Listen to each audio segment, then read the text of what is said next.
Back in 2018, there was a small wrestling convention that happened here in Orlando, and I saw that one of the guests was going to be Jim Cornette.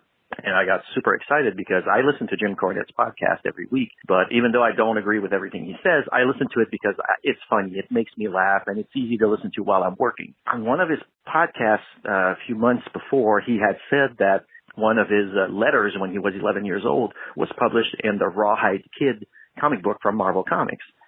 So, and he said the issue number and all that, and I was able to find a copy. And so I was thinking, well, if I meet Jim Cornette one day, I will get it signed.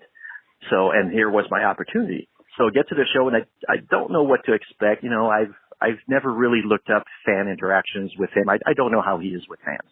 It comes up, it's my turn, and I show him the comic. I said, hey, you mentioned that you had a letter printed in this comic, and he was so excited.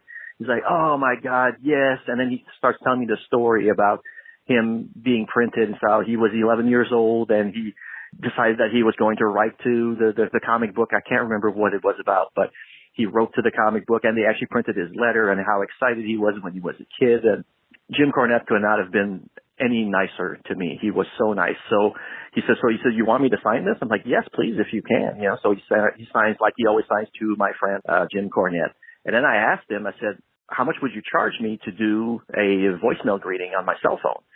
He said, because you brought me this, I'll do it for free.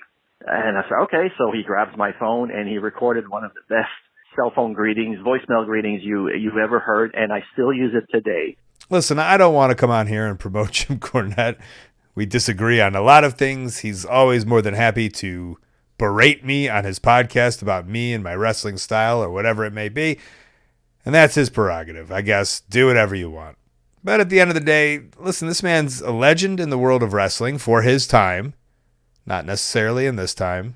And you found this thing that he was talking about. Of course he's going to be nice. I'm not saying that he's not going to be nice, but if I'm thinking this was me and I had talked about something that I was looking for or something that I did as a child and somebody brought it to me, I would be ecstatic. It would be so fun. I would be super into it. Listen, he loves wrestling. I love wrestling. We love wrestling. In this instance, we're like in this wrestling world. This convention, we're there for wrestling. He's going to love you. I don't blame him. I love you. I think that's so cool that you were a fan of his, you found his thing, and then you presented it to him. Great fan interaction. And yeah, you did this great thing. I mean, he doesn't have to do this voicemail for you, but I get it. He's in a happy place. He's got this comic book that he didn't think he would ever see, and he made your voicemail.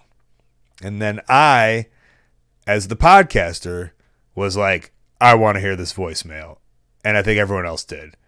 So I got the voicemail. Hi, everybody. This is Jim Cornette. I'm answering phones because he's busy right now starting a halfway house for girls that won't go all the way. So leave your name and number at the tone, and as soon as he gets finished, he may call you back. Thank you. Fuck you. Bye-bye. I don't even understand it.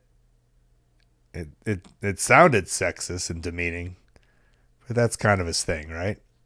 Hey, thanks for watching. That call was part of a whole podcast called Wrestling Anonymous. Listen to the whole thing weekly. Wherever you listen to your podcast, go subscribe. While you're at it, subscribe right here on YouTube to Colt Cabana's channel. Thank you.